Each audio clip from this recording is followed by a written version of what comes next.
పొలాల అమావాస్య పండుగ వేడుకలను ఆదిలాబాద్ జిల్లా వ్యాప్తంగా ప్రజలు ఘనంగా జరుపుకున్నారు. ఏడాది పాటు రైతన్నలకు వ్యవసాయ రంగంలో చేదోడు వాదోడుగా నిలిచే ఎడ్లను పొలాల పండుగ రోజున పూజించడం ఆనవాయితీగా వస్తోంది. శ్రావణ మాసంలో వచ్చే అమావాస్య రోజున బసవన్నల కోసం ప్రత్యేకంగా పండుగను జరుపుకుంటారు.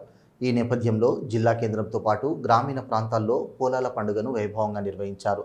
రైతుల ఆనందోత్సాహాల మధ్య నూతన వస్త్రాలను ధరించి తమ ఎడ్లను సర్వాంగ సుందరంగా అలంకరించి పట్టణంతో పాటు పల్లెల్లోని ప్రధాన వీధుల గుండా ఊరేగించారు.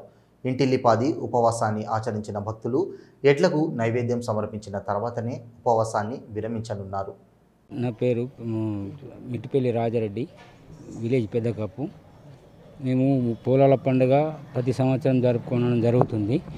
ప్రతి సంవత్సరం మొత్తానికి ఎడ్లు పనిచేసి ఉంటాయి కాబట్టి వీటిని ఇంటి మనుషుల్లాగా చూసుకొని ఈ ఒక్కరోజు వీటికి ప్రశాంతంగా ఉంచి వీటికి ఎటువంటి కష్టం లేకుండా ఇవ్వాల.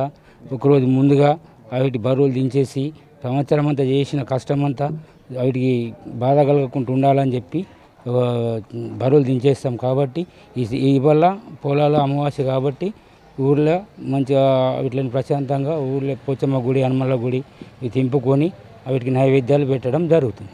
పొలాల అమావాస్య అంటేనే ఎండనక వాననక మాతో వచ్చిన కష్టపడుతూ చేనులలో పంట చేనులలో ఏ కాలం లేకుండా వాననక ఎండనక మాతో చాలా కష్టపడతాయి. అందుకే పొలాల పండుగ చాలా ఘనంగా నిర్వహిస్తాము. నిన్నటి రోజు బరువులు దించి ఈరోజు పొలాల అమావాస్య చాలా విలేజ్లో ఘనంగా జరుపుకుంటాము. వాటికి ధూపదీప నైవేద్యాలు చూపించి మరియు ఊరు ప్రశాంతత కాపాడాలని వాటిని మనస్ఫూర్తిగా కోరుతాము. ఊరు రైతులందరూ సుఖ సంతోషాలతో ఉండాలని వాటికి ఘనంగా పూజలు నిర్వహిస్తాము. వ్యవసాయంలో మేమెంత కష్టపడతామో ఎండనక వాననక అవి కూడా మాతో సమానంగా కష్టపడతాయి కాబట్టి వాటిని మా కుటుంబ సభ్యుల ఒక్కరిలాగా చూసుకుంటాము ప్రేమతో. అందుకే ఘనంగా పొలాల అమావాస్య విలేజ్లో చాలా ఘనంగా నిర్వహించుకుంటాము. గ్రామ ప్రజలందరూ